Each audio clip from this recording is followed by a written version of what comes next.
The morning of April 15th, 1998, in the quiet suburbs of Northern Virginia, began with the kind of mundane predictability that usually guards against tragedy.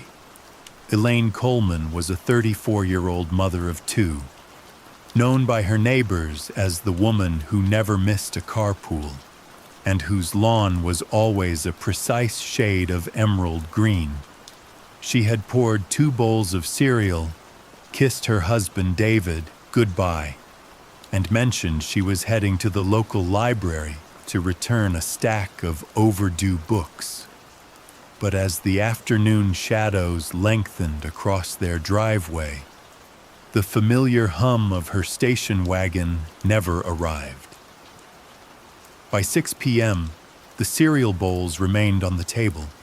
The milk dried into a thin, white crust, and Elaine Coleman had vanished into a spring afternoon that offered no witnesses, no struggle, and no trail.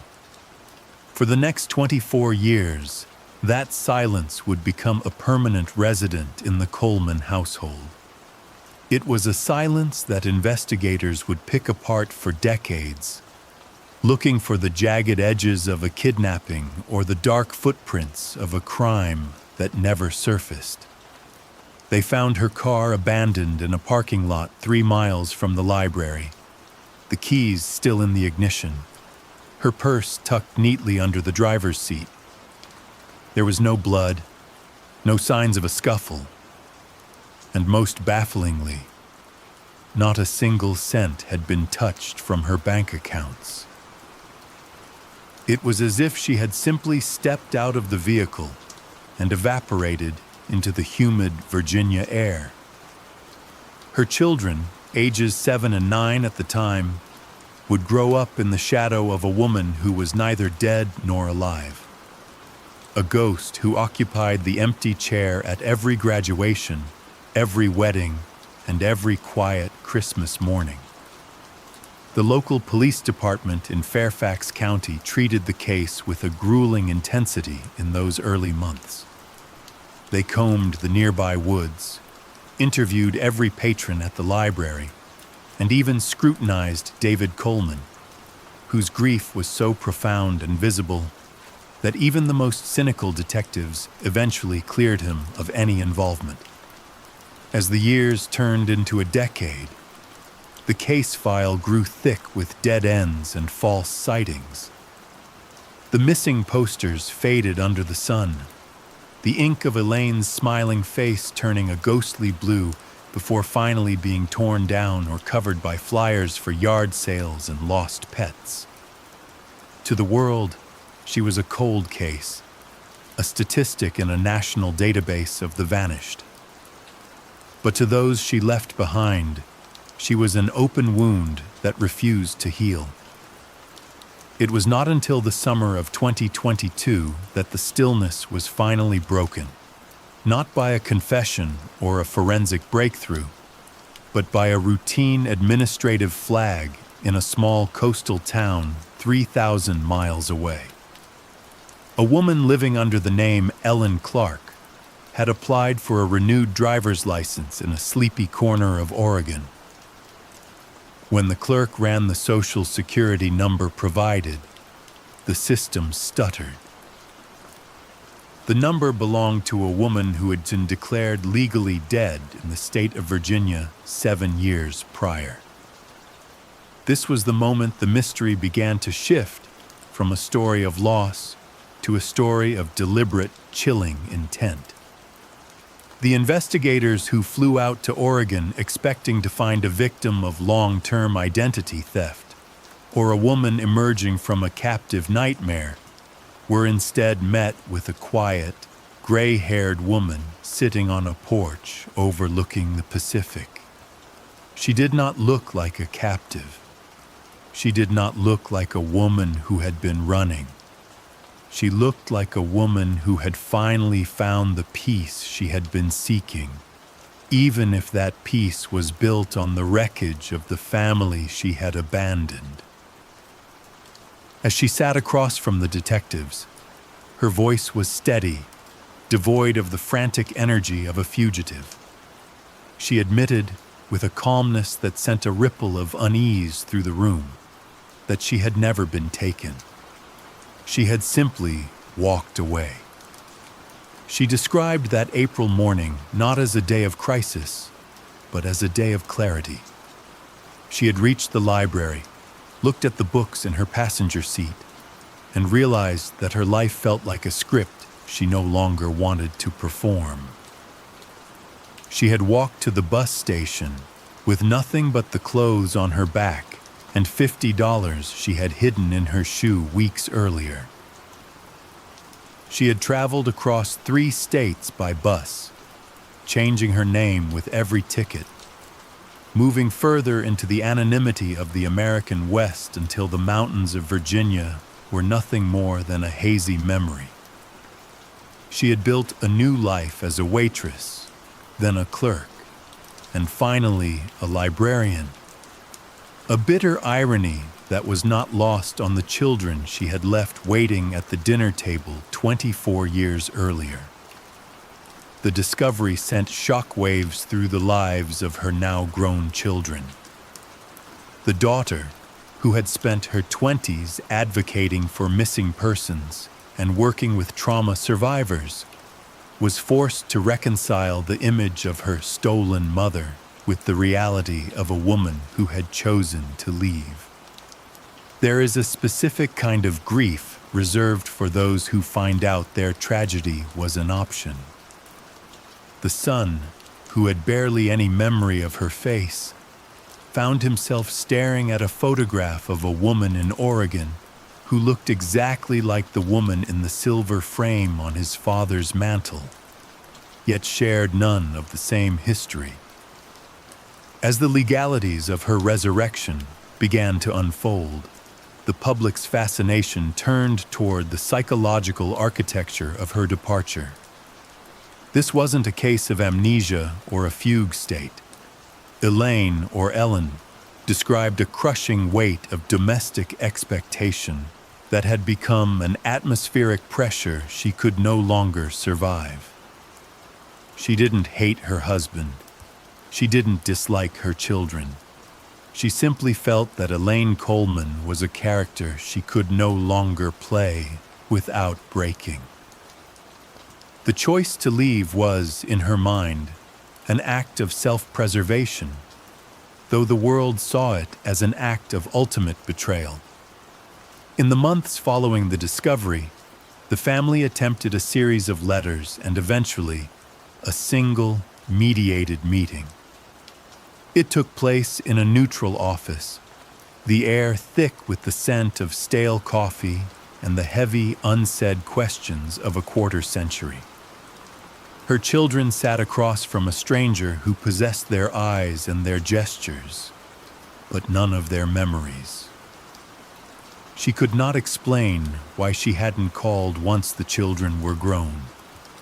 She could not justify the decades of silence that had allowed their father to wither away in a state of perpetual what if. She offered no apologies, only a quiet acknowledgement of the facts. She had wanted to be forgotten, and for 24 years, she very nearly was. Today, the house in Virginia has been sold, and the missing person file has been officially closed, stamped with a resolution that feels more like a hollow victory than a triumph of justice. Elaine remains in Oregon, continuing her life under the name she chose for herself, while her family continues to navigate the strange landscape of found but unrecovered. The mystery of where she went has been solved, but the mystery of how a mother could look at her children and see a life she needed to escape remains a shadow that no amount of light can fully dispel. As we conclude this journey into the quiet corners of the human heart, take a moment to appreciate the stability of your own surroundings. The world is full of secrets, but tonight yours are tucked away safely. You are here, you are known, and you are home. The rain outside, or perhaps just the hum of the night, is a reminder that for most of us, the path back to those we love is one we would never dream of leaving. Sleep now, knowing that the truth eventually finds its way to the surface, and that the most complex mysteries are often found in the people we think we know best. Rest easy and drift into the soft, certain peace of the dark. The morning of April 14th, 1992, in the quiet suburbs of Indianapolis, began like any other Tuesday for the Miller household. The air was crisp, carrying the faint, sweet scent of damp earth and blooming lilacs that defined the Midwestern spring.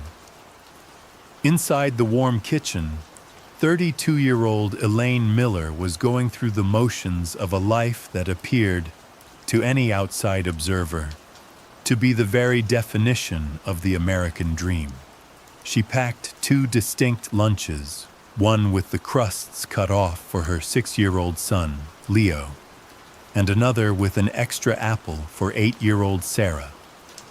Her husband, Richard, a dependable man who worked in civil engineering, kissed her forehead before heading out the door at 7:30 a.m. There were no hushed arguments, no slammed doors, and certainly no indication that the foundation of this family was about to evaporate into the morning mist. Elaine was a woman known for her quiet life, a devoted PTA member who never missed a soccer game and whose garden was the envy of the block. But as it turned out, the woman the neighbors saw was merely a carefully constructed silhouette.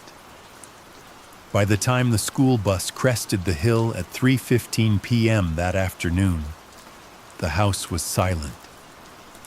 The front door was locked. The mail had been brought inside and placed neatly on the counter, and Elaine's car remained in the driveway. Yet, when the children walked inside, they found a home that felt hollow. There was no smell of an afternoon snack, no sound of the radio playing in the background.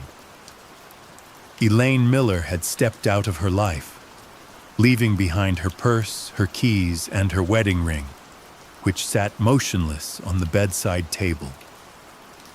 The initial hours of a disappearance are often muffled by a sense of disbelief. Richard returned home to find his children sitting on the porch, a sight that sent a cold shiver of intuition down his spine. He would later tell investigators that the moment he stepped into the foyer, he knew something was wrong. It wasn't the presence of chaos, but rather the perfection of the order. The house looked like a museum exhibit of a happy family, frozen in amber. As the sun began to set, casting long skeletal shadows across the manicured lawn, the local police were called. At the time, they treated it as a standard missing persons case, perhaps a medical emergency or a sudden accident.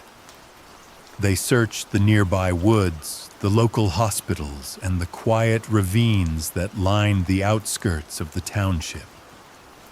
But as the first night bled into the second, the reality began to sink in.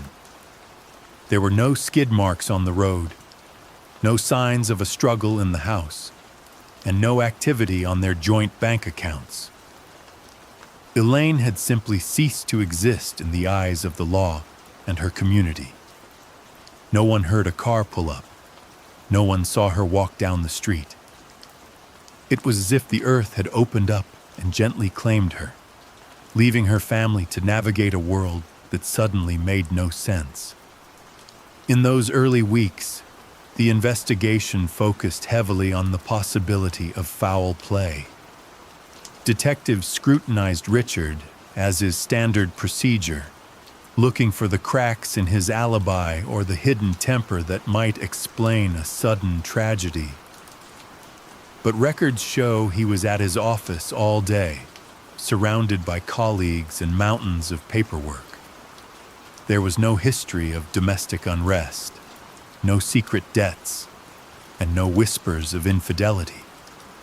Friends and family were interviewed, each providing the same portrait of Elaine. A kind, perhaps somewhat reserved woman who lived for her children. They spoke of her gentle laugh and her habit of humming to herself while she weeded the flower beds. The medical examiner's office had no unidentified remains that matched her description, and the interstate cameras, still primitive in the early 90s, offered no clues. As the months turned into years, the case grew cold, settling into the back of filing cabinets in the basement of the precinct. The missing posters on the grocery store windows began to yellow and curl at the edges, eventually replaced by advertisements for local fairs and newer tragedies. For Leo and Sarah, the absence of their mother became a permanent member of the household, a silent, invisible weight that sat at the dinner table every night. By the time 5 years had passed, the community's collective memory had begun to scab over. The mystery of Elaine Miller became a local legend, the kind of story told in hushed tones to newcomers. People wondered about the what-ifs.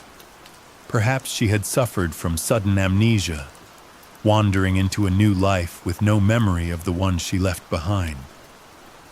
Or maybe some whispered she had been the victim of a crime so calculated and quiet that even the most seasoned investigators had missed the signs.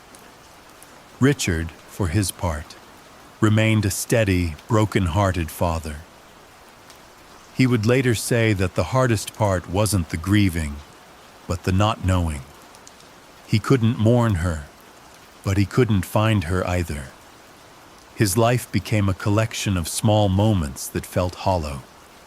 Graduation photos with one empty chair. Christmas mornings where the silence was the loudest gift.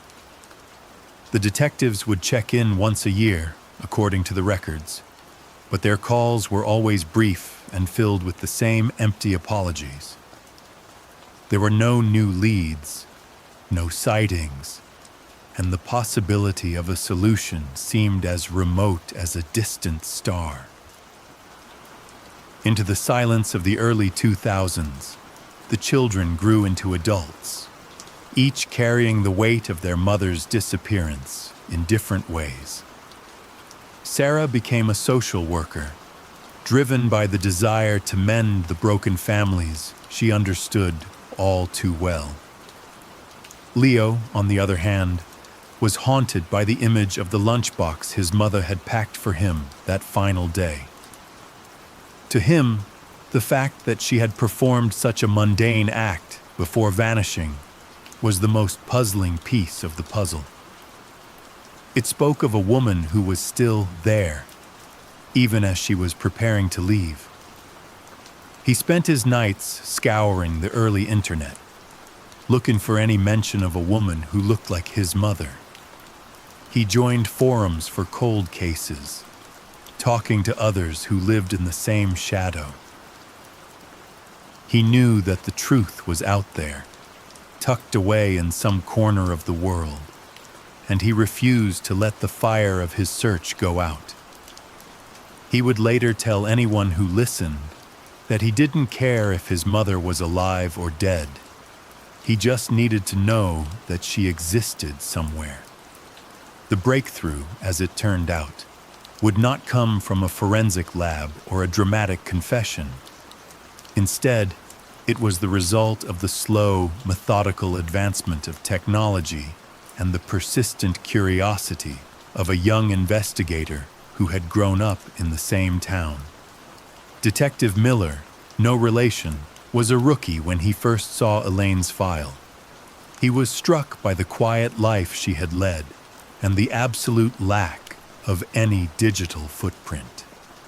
In the year 2016, 24 years after Elaine had stepped out of her house, the detective decided to run her name and her social security number through a national database that had recently been overhauled. To his astonishment, he found a match. But it wasn't a death certificate or a hospital record.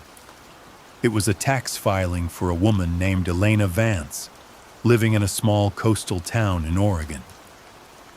The Social Security number was an exact match for Elaine Miller's, a number that had been dormant for over 2 decades. The possibility of finding Elaine alive sent a shockwave through the department.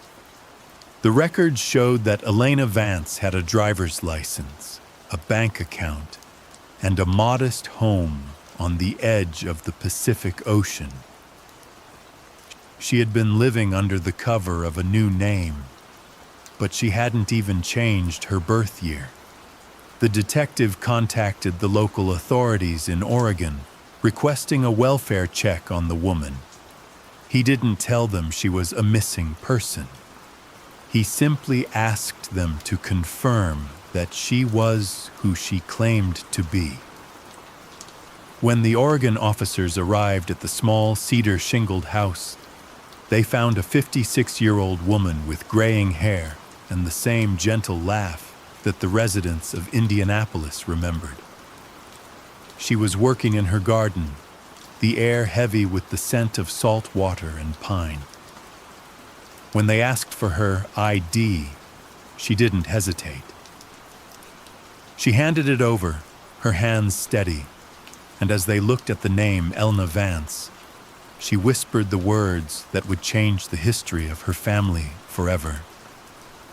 "I've been waiting for this day for a long time."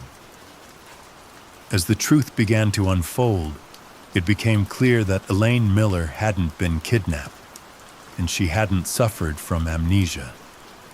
She had simply decided to leave. According to the investigation that followed, she had spent months planning her departure, slowly squirreling away cash from the grocery money and researching the most remote towns in the country. She had chosen Oregon because it was the farthest she could get from her life without crossing an ocean. On that Tuesday morning in 1992, after her children left for school and her husband went to work, she had walked to the bus station, purchased a ticket under a false name, and never looked back. She had left her wedding ring as a final silent statement, a rejection of the role she had played for so long. She had built a new life from the ground up, working as a librarian and living a quiet, solitary existence. She had no friends, no lovers, and no ties to her past.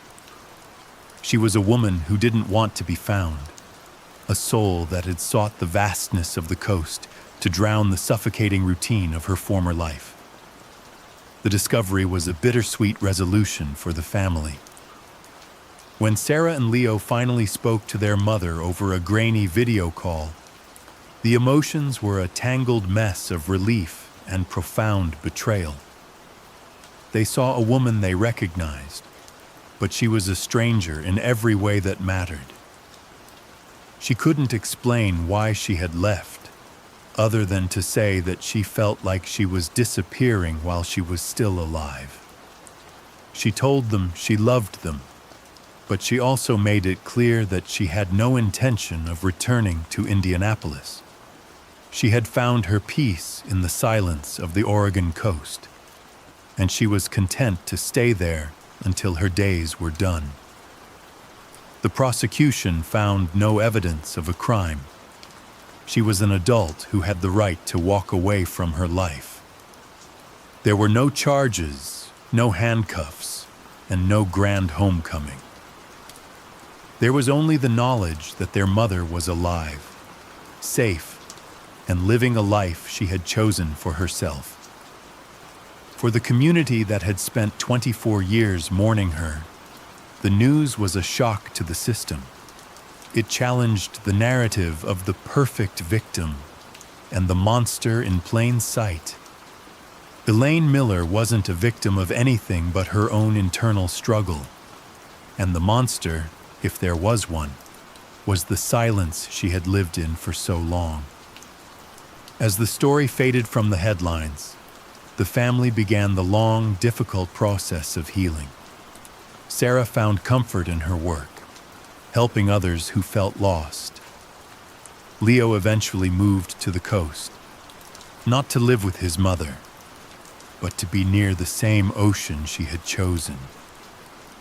He would later say that seeing the vastness of the Pacific helped him understand her choice, even if he could never fully forgive it. He realized that the most dangerous secrets aren't the ones hidden in the woods, but the ones we carry inside ourselves, in the quiet corners of the heart. As we look back on the mystery of the mother who didn't want to be found, we are reminded of the fragility of the lives we build for ourselves. We assume we know the people we share our breakfast with, the neighbors we wave to over the fence. But the truth is often much more complex. We all have a quiet life that no one else sees, a world of thoughts and desires that remains hidden beneath the surface of our daily routines. Tonight, as you settle in and the world outside grows still, take a moment to be grateful for the people who choose to stay. The journey of Elaine Miller is a story of resilience and betrayal, of a woman who sought a new identity in the shadows of the unknown. But it's also a story of the families who endure, who find their own way through the darkness of the what-ifs. The rain that falls tonight is the same rain that fell in Indianapolis all those years ago. And it's the same rain that washes over the cedar shingles of a small house in Oregon. It's a rhythmic, comforting sound that reminds us of the passage of time and the inevitability of the truth. No matter how deep we bury our secrets, the light eventually finds its way in. As you drift off to sleep, let the vastness of the world's mysteries bring you a sense of calm. You are safe in your own bed. Your life is your own, and the dawn will bring another day of certainty. Sleep now, and let the quiet stories of the past guide you into a restful, dreamless peace. The shadows are long, the air is cool, and the world is exactly as it should be. Rest easy, for the road to understanding is long, but it always leads home. In the small town of Clay Elum, where the mountains touch the sky and the trees whisper in the wind, the story of the Richardson family still lingers like a ghost.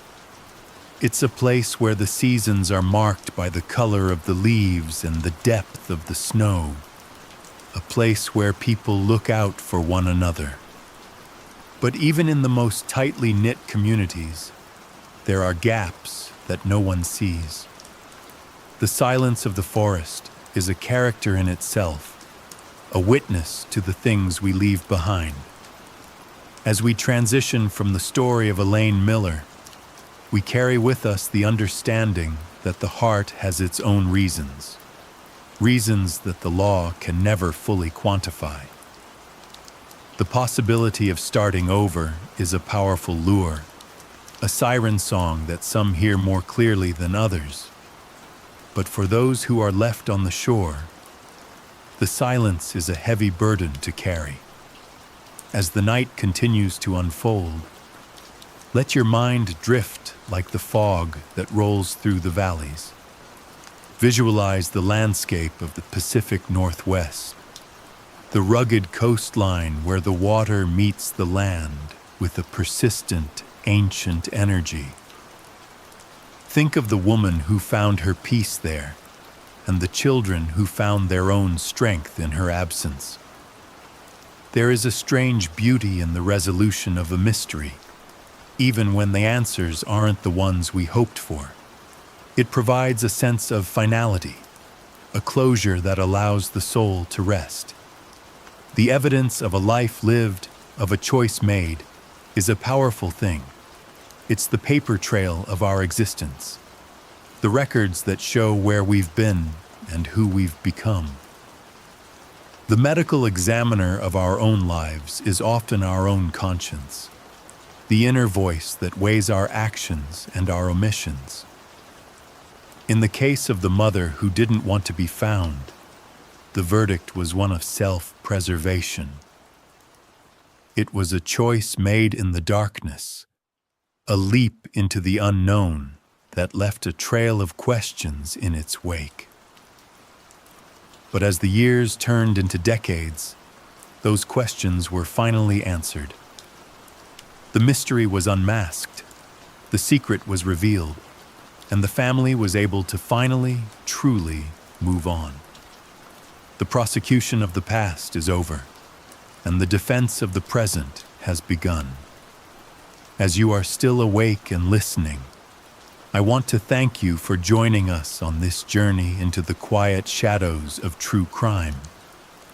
Your presence here is a comfort, a reminder that even in the most puzzling of cases, there is a community of people who seek understanding and empathy. If you haven't already, take a deep breath and let the tension leave your body. Feel the weight of your blankets, the softness of your pillow, and the steady rhythm of your own breathing. The world outside is a vast, complicated place, but here, in the quiet of the night, everything is simple. You are here, you are resting, and you are safe. The kind of place where Elaine Miller sought refuge was a town where the people were as rugged as the landscape. They were used to the silence, to the isolation, and to the secrets that the ocean keeps. They didn't ask questions of the woman named Elena Vance. They simply accepted her as she was. She was a librarian who knew every book on the shelves, a woman who walked the beach every evening at sunset. She was part of the community, yet she was always a little apart from it. She was living a quiet life, a life that she had built with her own two hands. And in the end, that was all she ever wanted. The story of the Richardson family and the story of Elaine Miller are reminders that the truth is rarely black and white. It's a tapestry of grays, of motivations and circumstances that we can never fully grasp. But in the resolution of these cases, we find a sense of peace. We see that justice in its own way is served. The truth is found. The family is reunited, if only in spirit, and the mystery is finally laid to rest. The years in prison that some perpetrators face are a different kind of silence, a different kind of isolation. But for the families of the missing, the true prison is the not knowing. And when that door is finally opened, the relief is like a breath of fresh air. So, as the rain continues its rhythmic hum against the window, let yourself drift into the soft embrace of sleep. The world is full of stories, some dark and some light, but they all lead us back to the same place, the human heart. We are all searching for something: peace, understanding, a sense of home. And in the quiet of the night, we are one step closer to finding it. Rest easy, dear listener, and know that you are not alone in the dark. The stars are shining above the clouds. The moon is watching over the world, and the dawn is just a few hours away. Sleep tight and wake refreshed, ready to face another day with a heart full of gratitude and a mind at peace. As the night air grows colder and the world outside tucks itself under a blanket of frost, think of the vastness of the forests that Elaine Miller might have traveled through on her way to the coast. Picture the towering evergreens, their branches heavy with the weight of the night, standing as silent sentinels over the winding roads. There is a certain kind of magic in the isolation of the woods, a feeling of being both lost and found at the same time. For some, the trees are a maze, For others, they are a sanctuary. Elaine sought the sanctuary of the shadows, a place where her past could be muffled by the sound of the wind through the pines. She walked toward a destination she hadn't yet named, driven by a need that was as deep as the roots of the ancient cedars. The investigation into her disappearance had been like a puzzle with missing pieces, a story that had been cut short in the middle of a sentence. But as the detectives in two different states began to piece the fragments together, the narrative finally found its conclusion. It was a journey defined by resilience, the resilience of a family that never stopped looking, and the resilience of a woman who had the courage to recreate herself from nothing. The evidence was in the mundane details: a tax form, a driver's license, a library card. These were the breadcrumbs that led the truth out of the darkness and into the light. When the news finally reached the old neighborhood in Indianapolis, the reaction was a mixture of shock and a strange kind of relief. The neighbors who had lived next door to the Millers for decades suddenly saw their own lives through a different lens. They wondered about the quiet woman who had weeded her garden with such precision. They realized that they had only known the surface of her, the part she chose to show. It was a reminder that we are all, in some way, strangers to one another. We share our spaces, our routines, and our small talk, but the depths of our souls remain our own. For Richard, the discovery was a hollow victory. He had spent 24 years waiting for an answer, and when it finally came, it was a rejection of everything they had built together. He had to reconcile the memory of the woman he loved with the reality of the woman who had walked away. He would later say that the most difficult part was realizing that he had never really known her at all. But in that realization, there was also a kind of freedom. He could finally let go of the what-ifs and the guilt. He could finally mourn the marriage that had ended long before Elaine had even left the house.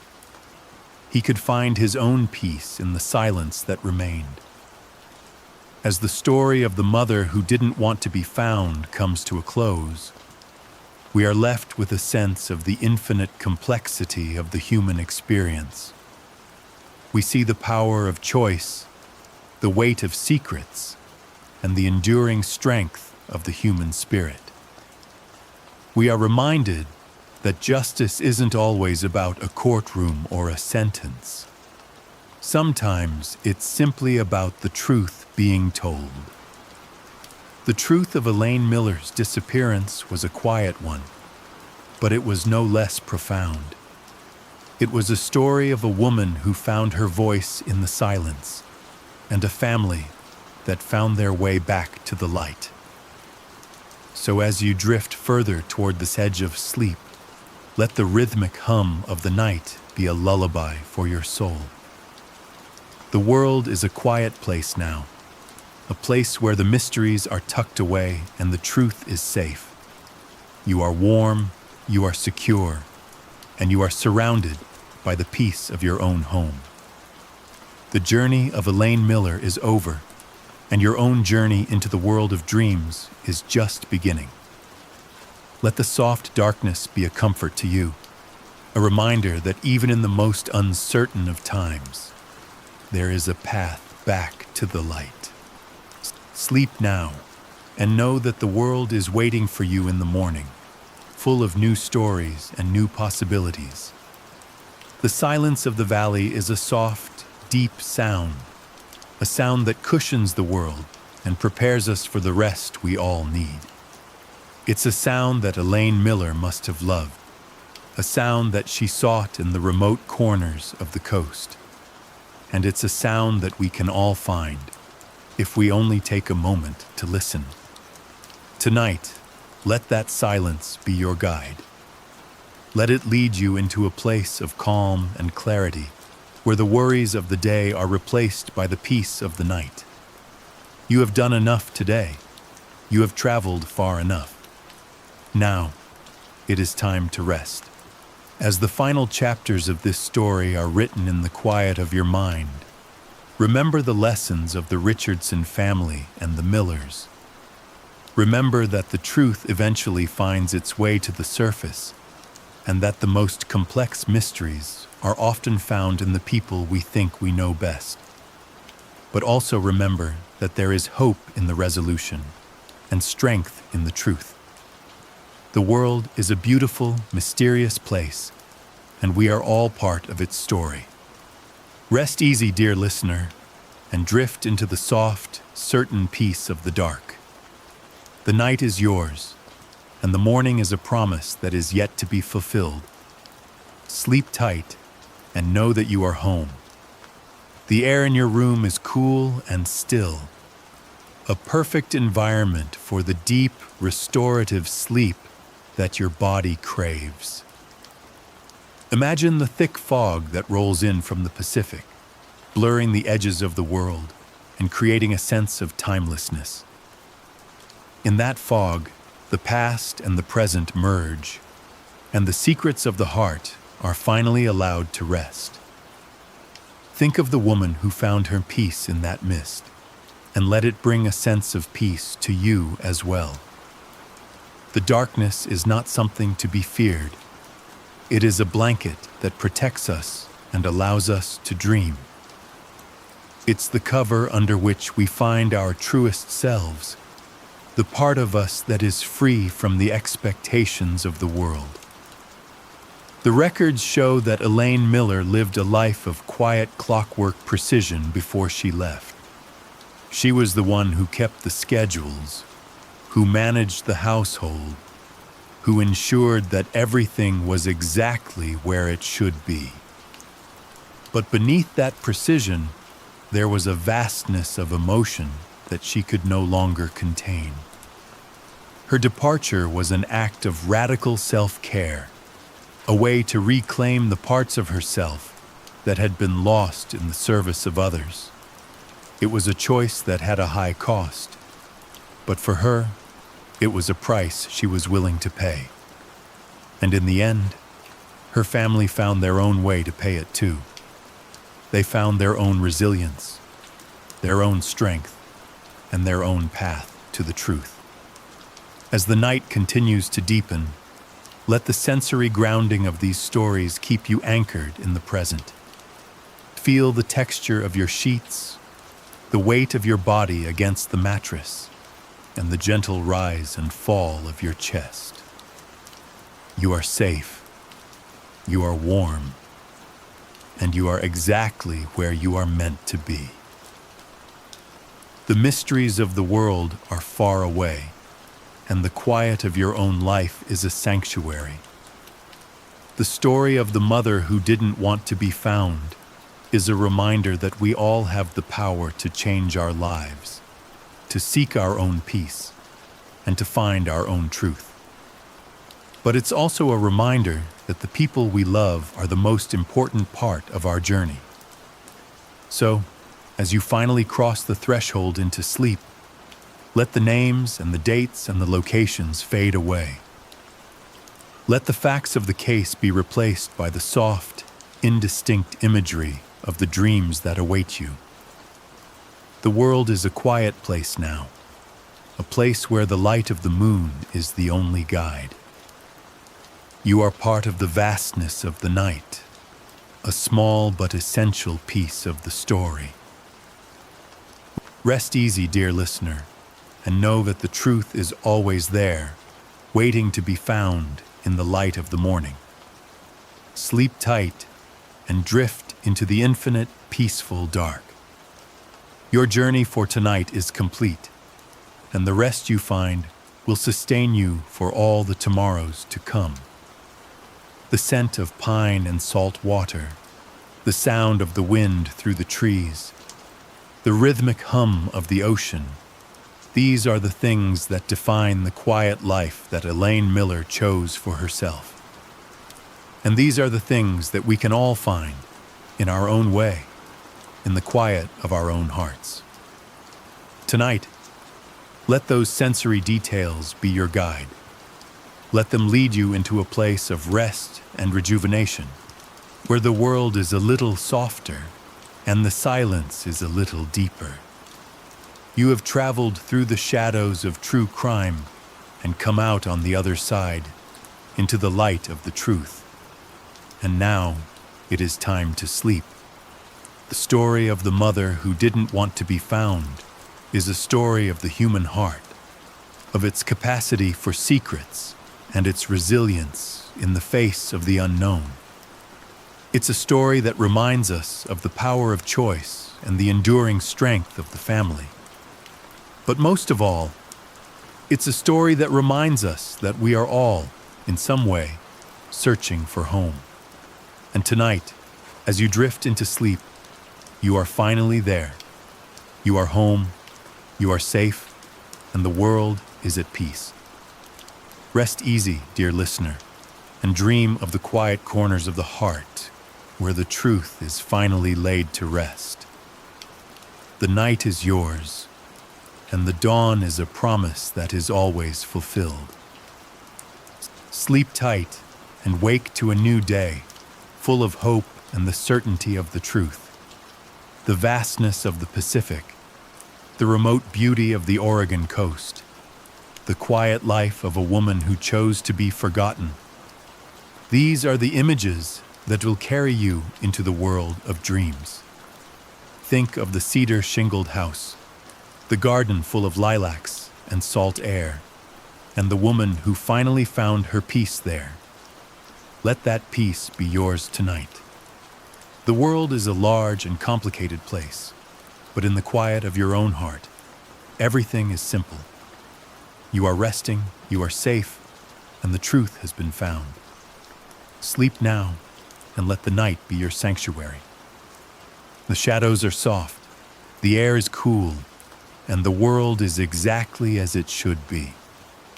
Rest easy and drift into the soft, certain peace of the dark.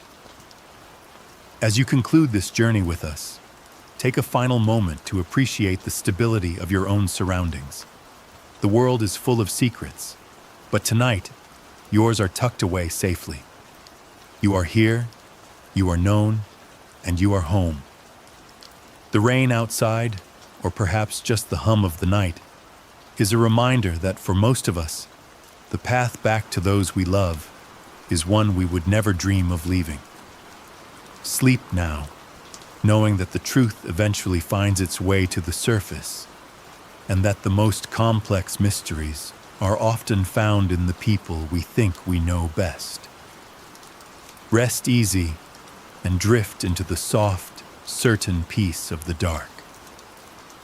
The night has reached its deepest point, and the world is waiting for the dawn. But for now, there is only the silence and the rest that it brings. Sleep tight, dear listener, and wake refreshed, ready to begin again.